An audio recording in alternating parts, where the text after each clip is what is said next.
I'm going to show you guys right now the noise, the famous noise that everyone hears is due to the play that the ball joint has from all the miles or wear and tear depending on where you live at. So it's recommended to replace, but I'm going to reenact all the clunking noise you guys seem to hear. And if you give me a second, you'll be able to hear what the noise that everyone hears. It's due to the play when you're writing.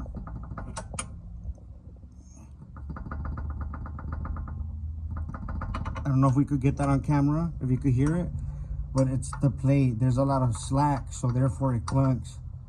You can hear, you can see the slack.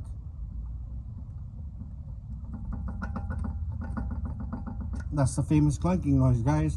Get that ball joint fixed on the Jeep Compass and problem solved. $26.99 part on Amazon.